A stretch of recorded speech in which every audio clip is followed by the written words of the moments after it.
Guys இன்றைக்கி நம்ம எங்கே இருக்கோம் பார்த்தீங்கன்னா நாகூர் பீச்சில் இருக்கோம். இங்கே பார்த்தீங்கன்னா அந்த பீச்சில் வந்து சீவல் ஐஸ்னு விற்கிறாங்க. பாருங்கள் எப்படி செய்கிறாங்க பாருங்கள். ஐஸ் என்னெல்லாம் வந்துச்சு பாருங்கள். அதில் ஒன்று இது வந்து சீவல் ஐஸ் தான். ஐஸை வந்து கட் பண்ணலாம். கட் பண்ணி பார்த்தீங்கன்னா பார்க்க வச்சு பாதி எடுக்காப்புல பாதி வந்து இதான் மிஷின். அந்த சீவல் ஐஸ்கிரீமோட மிஷின் எப்படி கட் பண்ணி பாருங்கள். ஃபர்னிச்சர் மிஷின் மாதிரியே இருக்குல்ல, அப்படியே ஒரு மினி மிஷின். ஐஸை கட் பண்ணுதா அப்படியே கட்டாகி ஒரு இதில் கவரில் எடுத்தாப்புல எடுத்து கிளாஸில் போட்டு கொடுத்தோம். அதை வாங்க எப்படி பண்ணுறாங்க சூப்பராக. அவ்வளோதாங்க, சீவல் ஐஸ் ரெடி ஆகிடுச்சு.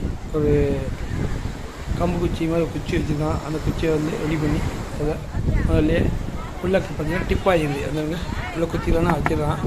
அடுத்து பார்த்தீங்கன்னா நாலு தட்டு அங்கிட்டு ஒரு தட்டு இங்கிட்டு ஒரு தட்டு தட்டுறான். இப்போ வந்து எல்லா கலர் மிக்சிங்கு கலர் வந்து 4-5 கலர் இருந்தாப்புல. என்னென்ன கலர் மிக்சிங் தான் பார்ப்போம். இருங்க வெயிட்டிங்.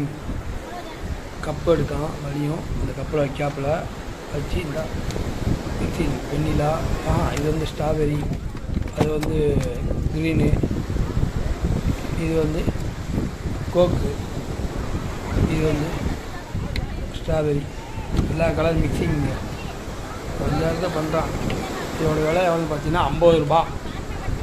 50 ரூபாய்க்கு ஒருத்தர் கட்டினா ஒருத்தன் தாங்க சொல்லுவேன். ஏன்னா அவ்வளோ செய்கிறான், செஞ்சு தான் கொடுத்தான். பரவாயில்ல, நல்லா தான் இருந்துச்சு. இவங்க எப்படி இருக்கணும் தம்பிகிட்டே கேட்போம், நல்லா இருக்கான்னு கேட்போம்.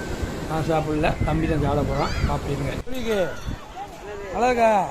எப்படி குளி சாப்பிடு இப்படி சொல்லு.